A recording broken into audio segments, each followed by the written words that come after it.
Sir, ഈ തൃശ്ശൂരിലെ നാട്ടിക മണ്ഡലം വലിയ ഒരു വിവാദം അവിടെ പൊട്ടിപ്പുറപ്പെട്ടിരിക്കുകയാണ്. അവിടുത്തെ നിലവിലെ MLA CC മുകുന്ദൻ CPI വിട്ടു. അദ്ദേഹം ഒന്നുകിൽ UDF സ്വതന്ത്രനായിട്ട് മത്സരിക്കും, അല്ലെങ്കിൽ BJPയിലേക്ക് പോകും എന്നാണ് കേൾക്കുന്നത്.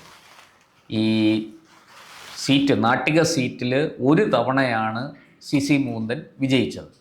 അദ്ദേഹത്തിന് രണ്ടാമതൊരവസരം കൂടെ കൊടുക്കും എന്നാണ് എല്ലാവരും പ്രതീക്ഷിച്ചിരുന്നത്. പക്ഷേ എന്തുകൊണ്ടോ CPI നേതൃത്വം CC മുകുന്ദനെ വെട്ടി അവിടെ ഗീതാ ഗോപിനാഥിനെ കൊണ്ടുവരികയാണ് തിരിച്ച്. ഗീതാ ഗോപിനാഥ് മുമ്പ് അവിടുന്ന് MLA ആയിരുന്ന ആളാണ്. ഇപ്പോൾ ഗീതാ ഗോവിന്ദനെ കൊണ്ടുവരികയാണ്. ഇത് പേയ്മെൻറ്റ് സീറ്റാണെന്നൊക്കെ പറഞ്ഞ് വലിയ ആക്ഷേപം CC മുകുന്ദൻ ഉന്നയിച്ചിട്ടുണ്ട്. എന്താണ് സാർ, നാട്ടികയിൽ എന്താണ് സംഭവിക്കാൻ പോകുന്നത്? മുകുന്ദൻ ഒരു UDF സ്വതന്ത്രനായിട്ട്, കോൺഗ്രസ് സ്വതന്ത്രനായിട്ട് മത്സരിക്കാൻ സാധ്യതയുണ്ടോ? അത് അദ്ദേഹം താമര ചിഹ്നത്തിൽ BJP സ്ഥാനാർത്ഥിയായിട്ട് മത്സരിക്കുമോ? കാരണം നാട്ടികയിൽ BJPക്ക് നല്ല വോട്ടുണ്ട് എന്നാണ് ഞാൻ മനസ്സിലാക്കുന്നത്. എന്താണ് ഈ CC മുകുന്ദനുമായി ബന്ധപ്പെട്ട് സംഭവിക്കാൻ പോകുന്നത്? അതായത് ഈ തൃശ്ശൂർ ജില്ലയിലെന്ന് മാത്രമല്ല, ഈ നാട്ടികയിലെന്ന് മാത്രമല്ല, CPIയും ഏതാണ്ട് ഈ കമ്മ്യൂണിസ്റ്റ് പാർട്ടിയുടേതായ ചട്ടക്കൂടിൽ നിന്നൊക്കെ വ്യത്യസ്തപ്പെട്ടുള്ള തീരുമാനത്തിനാണ് വാസ്തവത്തിൽ ഇപ്പോൾ വഴങ്ങിക്കൊണ്ടിരിക്കുന്നത്. അതിൽ ഒന്നാണ് നാട്ടികയിലെ ഇഷ്യൂ എന്ന് പറയുന്നത്. അപ്പോൾ ഏറ്റവും ഗുരുതരമായ ഒരു ആരോപണമാണ് സത്യത്തിൽ CC മുകുന്ദൻ ഉന്നയിച്ചിരിക്കുന്നത്. ഇതൊരു പേയ്മെൻറ്റ് സീറ്റാണെന്നുള്ളത്. നമുക്ക് ഈ പേയ്മെൻറ്റ് സീറ്റ് എന്നൊക്കെ പറയുമ്പോൾ സ്വാഭാവികമായിട്ട് കമ്മ്യൂണിസ്റ്റ് പാർട്ടിക്ക് അത് പേയ്മെൻറ്റ് സീറ്റ് അല്ല, CPIയിൽ മുമ്പും അങ്ങനെ ഒരു വിവാദം ഉണ്ടായിട്ടുണ്ട്. അതാണ് ഞാൻ പറഞ്ഞു വരുന്നത്. കാരണം വെച്ചാൽ 2014 തിരുവനന്തപുരം ലോക്സഭാ മണ്ഡലം പേയ്മെൻറ്റ് സീറ്റാണ്. അതാണ് ഈ CPI. അത് പിന്നെ അവർ അന്വേഷണ കമ്മീഷനെ വെച്ച് കണ്ടെത്തി ചിലർക്കൊക്കെ എതിരെ നടപടിയെടുക്കുകയൊക്കെ ചെയ്തു. അല്ല, ഞാനത് പറയുകയായിരുന്നു. കാരണം വെച്ചാൽ ഈ കമ്മ്യൂണിസ്റ്റ് പാർട്ടികൾ പോലും അവരുടെ ഈ നയങ്ങളിൽ നിന്ന് തികച്ചും വ്യത്യസ്തമായി ചിന്തിക്കുന്ന ഒരു കാലഘട്ടത്തിൽ കൂടിയാണ് ഇപ്പോൾ നമ്മൾ കടന്നു പോകുന്നത് എന്ന് പറയുന്നത്. പേയ്മെൻറ്റ് സീറ്റ് എന്നൊക്കെ പറയുന്നത് നമ്മൾ സാധാരണ മറ്റു കമ്മ്യൂണിസം മറന്ന കമ്മ്യൂണിസ്റ്റ് പാർട്ടികൾ, അതാണല്ലോ ഞാൻ പറഞ്ഞത്. ഇത് വിഷയം എന്ന് പറയുന്നത് ഈ നിങ്ങളിപ്പോൾ ഇത്തരത്തിലുള്ള ഈ പ്രചരണങ്ങൾ സ്വാഭാവികമായിട്ടും ഇത്തരത്തിലുള്ള ഈ CC മുകുന്ദൻ ഉന്നയിച്ചതുപോലുള്ള ആരോപണങ്ങൾക്ക് അത് കൊഴുത്തു വരികയാണ്. കാരണം വെച്ചാൽ നിങ്ങളതിൻ്റെ തലപ്പത്തിരിക്കുന്ന ആൾക്കെന്ന് ആലോചിച്ച് നോക്കൂ. ഈ മുൻപത്തെക്കാളും കഴിഞ്ഞ ദിവസങ്ങളിൽ നമ്മൾ ചർച്ച ചെയ്തതുപോലെ CPMൻ്റെ മുൻകാല സെക്രട്ടറിമാരെ നിങ്ങൾ ആലോചിക്കണം. ആ പേരൊന്നും കൂടെ മനസ്സിൽ കൂടി ഇന്ന് കടന്നു വന്നാൽ മതി. വെളിയും ഉൾപ്പെടെയുള്ള ആൾക്കാരുടെ ചന്ദ്രപ്പൻ ഇങ്ങനെയുള്ള ആൾക്കാരെ നോക്കിയാൽ അല്ല, ഞാൻ പറയുന്നത് CPIയുടെ. അപ്പോൾ വളരെ കരുത്തുറ്റ അഭിപ്രായം എന്ന് പറഞ്ഞാൽ ബാക്കി ഈ ഉൾപാർട്ടി ഈ ഇത്തരത്തിലുള്ള ചില വിഷയങ്ങളിലേക്ക് ചെന്നെത്തിക്കാത്ത തരത്തിലുള്ള രാഷ്ട്രീയ ഇടപെടലുകൾ നടത്താൻ കെൽപ്പുള്ള ഒരു നേതൃത്വമായിരുന്നു CPIക്ക് ഉണ്ടായിരുന്നത്. ഇപ്പോൾ വാസ്തവത്തിൽ ഈ പാല് പോലും ചവച്ച് കുടിക്കുമെന്ന് പറയുന്ന ഒരു നിഴല് പോലും അല്ല CPI എന്നാണ് എനിക്ക് തോന്നുന്നത്. ഈ പാല് പോലും ചവച്ച് തന്നെയാണ് കുടിക്കുന്നത് എന്ന് അവകാശപ്പെടുന്ന ഒരു കക്ഷിയാണ് ഇപ്പോൾ CPIയുടെ തലപ്പത്തിരിക്കുന്നത്. വലിയ വലിയ പ്രകൃതി സ്നേഹവും വലിയ മനുഷ്യ സ്നേഹവും കവിത എഴുത്തും കാര്യങ്ങളും ഒക്കെ കൊടുത്തപ്പോൾ എന്തിനാണ് ഇതൊക്കെ വെറും എന്താണ് ഒരിക്കലും ഇത് വാസ്തവത്തിൽ ഒരു ഇത്തിൽ പാർട്ടി മാത്രമാണ്. ഞാൻ എത്ര മേൽ പറഞ്ഞാലും പലപ്പോഴും ഞാൻ CPIയെ കുറിച്ച് സംസാരിച്ചിട്ടുണ്ട്. ഒരു ഇത്തിൽ പാർട്ടിയാണ്. എന്തിനാണ് നിങ്ങൾ എവിടെയെങ്കിലും ഒട്ടിച്ചേർന്ന് നിൽക്കാത്തിടത്തോളം കാലം അന്ന് ശ്വാസം മുട്ടിച്ചാവുന്ന ഒരു പ്രസ്ഥാനമാണിത്. അതിനകത്ത് CC മുകുന്ദനെ പോലുള്ള ആൾക്കാർക്ക് സ്ഥാനം കിട്ടിയാലേ ഉള്ളൂ അത്ഭുതം എന്ന് പറയുന്നത്. അതുകൊണ്ട് അദ്ദേഹം പേയ്മെൻറ്റ് സീറ്റിലേക്ക് പറഞ്ഞത്. ഗീതാ ഗോപിക്ക് ഇതിനു മുമ്പും അവർ പല സ്ഥാനമാനങ്ങളും വെച്ച് നീക്കിയിട്ടുണ്ട്.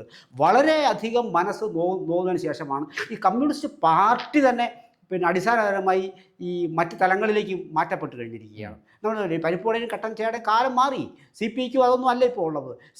ഉദാഹരണത്തിന് നിങ്ങൾ ഓർത്ത് നോക്കൂ, വൈരുദ്ധ്യം നിറഞ്ഞ രണ്ട് പാർട്ടികളാണ് CPMഉം CPI എന്ന് പറയുന്നത്. ഫാസിസ്റ്റ് സർക്കാരാണ് എന്ന് CPM കേന്ദ്ര സർക്കാരിനെതിരെ ആവർത്തിച്ച് പറയുമ്പോൾ, CPI ആവർത്തിച്ച് പറയുമ്പോൾ CPI എപ്പോഴും ഈ ഫാസിസ്റ്റ് സർക്കാരാണെന്നുള്ള ഒരു അഭിപ്രായം CPI എടുത്ത് പറഞ്ഞിട്ടില്ല. ഫാസിസ്റ്റ് സ്വഭാവം അങ്ങിങ്ങായി പ്രകടിപ്പിക്കുന്ന പാർട്ടി എന്നാണ് CPM പറയുന്നത്. ഇവർക്ക് ഇങ്ങനെ ഒരുമിച്ച് ചേർക്കാം. അതേ ആ കാഴ്ചപ്പാടിൽ തന്നെ വൈരുദ്ധ്യമാണ് വാസ്തവത്തിൽ. അപ്പോൾ പിന്നെ രണ്ടാമത് ഈ പിണറായി വിജയൻ്റെ ഈ നയങ്ങളെ എത്രമാത്രം മാറി നിന്ന് വിമർശിക്കുകയും അതിൻ്റെ എല്ലാ ലാഭങ്ങളും കൂടി കൊയ്യുകയും എല്ലാ സുഖ സൗകര്യങ്ങളും ഒരു വശത്ത് അനുഭവിക്കുകയും എന്നിട്ട് തിരിഞ്ഞു നിന്ന് കുറ്റം പറയുകയും ചെയ്യുന്ന കിറ്റ് കൊടുത്തതിന് ശേഷം അതിനുശേഷം അടുത്ത പ്രാവശ്യം മന്ത്രിമാർക്ക് മാത്രം കിറ്റ് കൊടുക്കുന്ന ഒരു സംവിധാനം ഇവിടെ വന്നിരുന്നു. ആ വാർത്തയിലൊക്കെ ഇടം പിടിച്ചിരുന്നു. പക്ഷേ ഇപ്പോൾ വന്നിട്ടിപ്പോൾ ആരായത് ഇപ്പോൾ വാസ്തവത്തിൽ CPI വാസ്തവത്തിൽ കേരളത്തിലുടനീളം കാണിച്ചുകൊണ്ടിരിക്കുന്ന ഇരട്ടത്താപ്പിൻ്റെ ഫലമാണ് വാസ്തവത്തിൽ. അവർ സ്വയം അവകാശപ്പെടുന്നത് ഞങ്ങൾ LDFിലെ ഒരു തിരുത്തൽ ശക്തിയാണെന്നാണ്. എന്ത് തിരുത്തൽ? ഏറ്റവും ഒടുവിൽ നമ്മൾ PM ശ്രീ പദ്ധതി ഒപ്പിടുന്നതിൽ നിന്ന് CPMനെ പിന്തിരിപ്പിച്ചത് CPIയുടെ ഇടപെടലാണ്. അതിൽ ഞങ്ങൾ വിജയിച്ചു എന്ന് മേനി നടിക്കുന്ന ഒരു കൂട്ടർ കൂടിയാണ്. എന്നിട്ട് ഇവിടെയുള്ള ഏതെങ്കിലും സ്കൂളിൽ PM ശ്രീയുടെ ബോർഡ് വയ്ക്കാതിരുന്നോ? ഈ ഒരു വർഷം മുമ്പ് നിങ്ങൾ ആദ്യം ചിന്തിക്കേണ്ടതെന്ന് പറയുന്നത്, നിങ്ങൾ CPI ആദ്യം ചിന്തിക്കണം വെച്ചാൽ മന്ത്രിസഭയുടെ കൂട്ടുത്തരവാദിത്വം എവിടെയൊക്കെയാണോ പാലിക്കേണ്ടത് അത്തരത്തിൽ പാലിക്കാതെ CPM എടുത്ത നയങ്ങൾക്കെതിരെ നിങ്ങൾ മുറുമുറുത്തിട്ടൊപ്പം വീണ്ടും അവരോടൊപ്പം ചേർന്ന് നിൽക്കുന്നത് എന്തടിസ്ഥാനത്തിലാണ്? വാസ്തവത്തിൽ യാതൊരു വിധത്തിലും അതിനകത്ത് ന്യായീകരണമില്ല. പല ഘട്ടങ്ങളിലും CPM എടുത്ത തീരുമാനങ്ങളെ ഞങ്ങൾ ഡീസൻ്റ് ആണ് എന്ന് കാണിക്കാൻ വേണ്ടിയുള്ള ഉപരിപ്ലവമായ പ്രസ്താവനകൾ മാത്രം നടത്തിക്കൊണ്ട് CPIയുമായി ഒത്തുചേർന്നതുകൊണ്ട് അധികാരത്തിൻ്റെ എല്ലാ ലാഭങ്ങളും കൊയ്യുന്നതിൽ വ്യാപൃതരാണ് CPIക്കാർ. അത് യാതൊരു തർക്കവും വേണ്ട. ഇപ്പോൾ തന്നെ ഈ പ്രായത്തിൻ്റെ അവസ്ഥ, ടേം ഇളവ്, ഇതൊക്കെ ഒരൊറ്റ യൂണിഫോം നിയമം പാലിക്കാൻ CPI കഴിഞ്ഞിട്ടുണ്ടോ? ഇപ്പോൾ 4 മന്ത്രിമാർ വീണ്ടും മത്സരിക്കുന്നു. ബാക്കിയുള്ളവർക്ക് കുറച്ച് പേർക്ക് ഇളവ്, കുറച്ച് പേർക്ക് ഇളവില്ല, കുറച്ച് പേർക്ക് പേയ്മെന്റ് സീറ്റ് എന്ന് പറയുന്നു. ഇപ്പോൾ ചിഞ്ചുറാണി ഉൾപ്പെടെ കൂടി ഒരു ഷഫളിങ് വരുന്നു. ചിഞ്ചുറാണി ഞാൻ മനസ്സിലാക്കുന്നത് ചടയമംഗലത്ത് നിന്ന് മാറി ചാത്തന്നൂരിലേക്ക് പോകുന്നു. അങ്ങനെ ഒരു ചർച്ച നടക്കുന്നുണ്ട്. അപ്പോൾ സാർ, ഇത് 2024 ലോക്സഭാ തെരഞ്ഞെടുപ്പിന് മുമ്പ് ഈ CPIയും CPMും കൊല്ലവും തിരുവനന്തപുരവും തമ്മിൽ വെച്ചു മാറാൻ ഉദ്ദേശിച്ചിരുന്നു. തിരുവനന്തപുരം CPMന് കൊടുക്കാം, ഞങ്ങൾക്ക് കൊല്ലം തന്നാൽ മതി. അപ്പോൾ കൊല്ലത്ത് NK പ്രേമേന്ദ്രനെ ഒരു വിധത്തിലും തോൽപ്പിക്കാൻ CPMന് കഴിയില്ല എന്നൊരു തോന്നൽ വന്നപ്പോൾ അന്ന് അങ്ങനെ ഒരു ചർച്ച നടന്നിരുന്നു. പക്ഷെ അത് വിജയിച്ചില്ല. അല്ല, അത് ഒരുപക്ഷെ CPM ചിന്തിച്ചിട്ടുണ്ടാവുക എന്ന് പറയുന്നത് CPMനോടുള്ള ഈ MK പ്രേമചന്ദ്രൻ നിന്നാൽ CPM വോട്ടുകൾ സ്വാഭാവികമായിട്ടും ചില വോട്ടുകളെങ്കിലും കുറച്ചധികം വോട്ടുകളെങ്കിലും ഒഴുകിപ്പോകാനുള്ള സാധ്യതയുള്ളതുകൊണ്ട് ആ ഒരു ഒഴുക്ക് തടയാൻ വേണ്ടി CPIക്ക് കൊടുക്കാം എന്നുള്ള തന്ത്രപരമായ രാഷ്ട്രീയ തീരുമാനത്തിൽ. അതായത് CPI മത്സരിക്കുകയാണെങ്കിൽ ആ ഒഴുക്ക് തടയാൻ ഒരു പരിസരം തടയാൻ കഴിയും. കാരണം അത് അന്ന് ഒരു വാസ്തവം പറഞ്ഞാൽ പിണറായി വിജയന്റെ ഈ കുലംകുത്തി പോലൊരു പ്രയോഗം നടത്തിയതാണ് പ്രേമേന്ദ്രന് നേരെ, 16 പ്രയോഗം. അത് 2014 മാത്രമല്ല 2019 അത് ആവർത്തിക്കുകയും ചെയ്തു. അതിൻ്റെ അനുരണനങ്ങൾ തീർച്ചയായിട്ടും 2024 ഉണ്ടായി എന്നുള്ളതാണ് വാസ്തവം. അത് രാഷ്ട്രീയമായ ചില തീരുമാനങ്ങളുടെ വെളിച്ചത്തിൽ നമുക്ക് എടുക്കാൻ പറ്റും. നമുക്ക് തിരിച്ച് നാട്ടികയിലേക്ക് വന്നാൽ, നാട്ടികയിൽ BJPക്ക് ഒരുവിധം വോട്ടുള്ള ഒരു മണ്ഡലമാണ് നാട്ടിക എന്ന് പറയുന്നത്. അതിനകത്ത് 2016 ഒക്കെ വോട്ടുകൾ എടുത്തു കഴിഞ്ഞാൽ തന്നെ നമുക്ക് വളരെ കൃത്യമാണ് 21 സ്ഥിതി എന്ന് പറയുന്നത്. പക്ഷെ ആ വോട്ടുകൾ കൊണ്ട് എന്തെങ്കിലും അത്ഭുതം സംഭവിക്കുമോ ഇല്ല എന്നുള്ള കാര്യം നമുക്കറിയില്ല. പക്ഷേ എങ്കിൽ കൂടി അത് ജനം തീരുമാനിക്കേണ്ട കാര്യം. അവർക്കൊരു ബേസ് വോട്ടുണ്ട്. അതായത് 2 ലക്ഷത്തിൽ പരം വോട്ടേഴ്സാണ് നാട്ടികയിൽ ഇപ്പോഴുള്ളത്. അത് 193 സംതിങ് ആയിരുന്നു കഴിഞ്ഞ 2016. അത് ഏകദേശം 2 ലക്ഷം. ഇത്തവണ അത് ഈ നമ്മുടെ SIR ചിലപ്പോൾ കുറഞ്ഞേക്കുള്ള സാധ്യതയുണ്ട്. പക്ഷേ സാർ, കേരളത്തിൽ ഞാൻ അറിഞ്ഞത് പല മണ്ഡലങ്ങളിലും ഇപ്പം തിരുവനന്തപുരത്തൊക്കെ ഒരുപാട് പേരെ വോട്ട് അസാധുവാണെന്ന് കണ്ട് നീക്കം ചെയ്തു പേരുകൾ. പക്ഷേ കൊല്ലത്ത് തന്നെ ചില മണ്ഡലങ്ങളിൽ ആൾക്കാരുടെ പേര് ഇതുപോലെ ചില ഈ ക്രമക്കേടുകളുടെ ഭാഗമായിട്ടൊക്കെ തെറ്റിപ്പോയി, പുറത്തായിപ്പോയി. പക്ഷെ അവരെല്ലാം ഇപ്പോൾ തിരിച്ച് കയറിയിട്ടുണ്ട്. ഏതാണ്ട് ഒരു 10,000 പേരോളം ഇങ്ങനെ വോട്ട് നഷ്ടപ്പെട്ടവർ പിന്നീട് രണ്ടാമത് അപേക്ഷ കൊടുത്ത് തിരിച്ചു കയറി. അല്ല, ഇതിനകത്ത് ഞാൻ ഇതൊന്ന് പറഞ്ഞ് തീർത്തിട്ട് നമുക്ക് അതിലേക്ക് വരാം. അത് SIR നമുക്ക് മറ്റൊരു വിഷയത്തിൽ നമുക്ക് പിന്നീട് എടുക്കാം. ഞാൻ പറഞ്ഞത് ഈ നാട്ടികയിൽ ഈ 2 ലക്ഷത്തോളം SIR വരുമ്പോൾ സ്വാഭാവികമായിട്ട് ഞാൻ സൂചിപ്പിച്ചതാണ്. SIR ചിലപ്പോൾ അങ്ങോട്ടും ഇങ്ങോട്ടും ചില മാറ്റങ്ങൾ വന്നേക്കാം. എത്ര പേരാണ് നമുക്ക് കൃത്യമായി നമ്മുടെ കയ്യിൽ ലിസ്റ്റ് ഇല്ലാത്തത് കൊണ്ടാണ് നമ്മളത്. അതിനകത്ത് നമുക്കൊരു 2 ലക്ഷം വോട്ട് നമുക്ക് പ്രതീക്ഷിക്കാം. ചിലപ്പോൾ ഒരു 10-15 വോട്ട്, ചിലപ്പോൾ കുറച്ചൊന്നും കൂടെ പറഞ്ഞേക്കാം. അപ്പോൾ ഇതിനകത്ത് കഴിഞ്ഞ തവണ 76% വോട്ട് 2016 പോൾ ചെയ്യുന്നു. അതിനുശേഷം വന്നപ്പോൾ 72% മാറുന്നു. 2016 ഗീതാ ഗോപിയായിരുന്നു മത്സരിച്ചത്. 2021 വരുമ്പോഴാണ് CC മൂന്തൻ സീറ്റ് ലഭിക്കുന്നത്. ഇവിടെ നമ്മൾ കാണേണ്ട കാര്യം എന്ന് പറയുന്നത് 26,000 പരം വോട്ടുകൾക്കാണ് 2016 ഗീതാ ഗോപി. അവർക്കിപ്പോൾ പേയ്മെന്റ് സീറ്റായിട്ട് വീണ്ടും ഇത് കൊടുത്തു എന്നുള്ളതാണ് വലിയൊരു ആരോപണം വരുന്നത്. ആ ആരോപണത്തിന്റെ വെളിച്ചത്തിലാണ് വളരെ പാർട്ടിക്ക് വേണ്ടി വളരെ ഈ അവശേഷിക്കുന്ന ചില കമ്മ്യൂണിസ്റ്റുകളിൽ ഒരാളാണ് ഈ സി മോഹൻ എന്ന് പറയുന്ന ആളും. അപ്പോൾ അദ്ദേഹത്തിന് അത് മനസ്സിൽ ശരിക്കും തട്ടിയിട്ടുണ്ട് വാസ്തവത്തിൽ. 26,000-ൽ പരം വോട്ട് 2016 ഗീതാ ഗോപിക്ക് ഭൂരിപക്ഷം കിട്ടുന്നത് ഈ 21 വരുമ്പോഴത്തേക്കും 28,000 വോട്ടുകളായി വർദ്ധിപ്പിക്കാൻ മൂന്തന് സാധിച്ചിട്ടുള്ളതാണ്.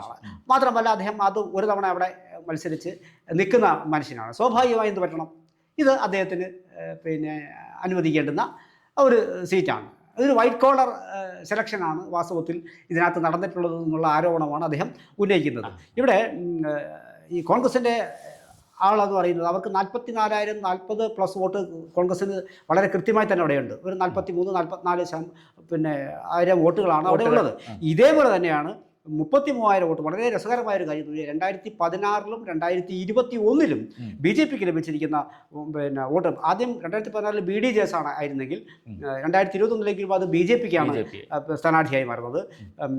ഇതിനകത്ത് 33,609 വോട്ട് 2016-ലും 33,716 വോട്ട് ചെറിയ വർധനവ്. അത് മനസ്സിലാക്കുന്നത് BDJS മത്സരിച്ചാലും BJP മത്സരിച്ചാലും അവിടെ NDAക്ക് ഒരു വോട്ട് ബേസ് ഉണ്ട്. മാത്രമല്ല പല മണ്ഡലങ്ങളിൽ നമ്മളൊരു പൊതുവെ ഒരു കാഴ്ച കേരളത്തിൽ കാണുന്നുണ്ട്. BDJS മത്സരിക്കുമ്പോഴത്തേക്ക് കിട്ടുന്ന വോട്ടുകൾ നേരെ മറിച്ച് BJP മത്സരിക്കുമ്പോൾ കൂടുന്നു. BJP അതായത് അതിലൊരു കാര്യം നമ്മൾ കാണേണ്ടത്, BJP മത്സരിക്കുമ്പോൾ കിട്ടുന്ന വോട്ട് BDJS മത്സരിക്കുമ്പോൾ കിട്ടുന്നില്ല എങ്കിൽ BDJSന് BJPയിൽ നിന്ന് വോട്ട് ഇങ്ങോട്ട് കിട്ടുന്നില്ല എന്നും കൂടി വ്യാഖ്യാനിക്കേണ്ടി വരും. പക്ഷേ അങ്ങനെ സംഭവിക്കാത്ത അപൂർവം ചില മണ്ഡലങ്ങളിൽ ഒന്നാണ് നാട്ടിക. അവിടെ കൃത്യമായി തന്നെ 33,000+ വോട്ടുകൾ BDJS എപ്പോഴും കിട്ടിയിരിക്കുന്നു, മത്സരിക്കും കിട്ടുന്നു. ഈ ഒരു സാഹചര്യത്തിൽ വേണം CC മുകുന്ദൻ്റെ നടപടിയെ വിലയിരുത്തേണ്ട. അപ്പോൾ ഇത് കമ്മ്യൂണിസ്റ്റ് പാർട്ടികൾക്ക്, അതായത് സാർ അദ്ദേഹത്തിന് CC മുകുന്ദൻ എന്ന വ്യക്തിത്വത്തിന് സത്യത്തിൽ UDFന്റെ കൂടെ പോയാലും BJPയുടെ കൂടെ പോയാലും അതൊരു നേട്ടമാണ്. അദ്ദേഹത്തിന്റെ സ്വകാര്യമായ വ്യക്തിപരമായ വോട്ടുകളും ഈ പാർട്ടി വോട്ടുകളും ചേർന്ന് കിട്ടിയാൽ ഒരു പക്ഷേ അത് വലിയ വെല്ലുവിളി അല്ല. 1% വോട്ടുകൾ CPMൽ നിന്നും ഒക്കെ ഒരു വലിയ ശതമാനം വോട്ടുകൾ മാറി മറ്റ് പാർട്ടികളിലേക്ക് വരിക എന്നത് പെട്ടെന്ന് നടക്കുന്ന കാര്യങ്ങളൊന്നുമല്ല. അതിൻ്റെ രീതി അതാണ്. ആ രീതി അവലംബിച്ച് വന്നവരാണ് ആ പാർട്ടിക്കകത്തുള്ളത്. പക്ഷേ ഇവിടെ CC മോഹനെ പോലുള്ള ആൾ നിൽക്കുമ്പോൾ സ്വാഭാവികമായിട്ടും നമുക്ക് ഒരു ചെറിയ ശതമാനം വോട്ട് വെച്ചാൽ മതി.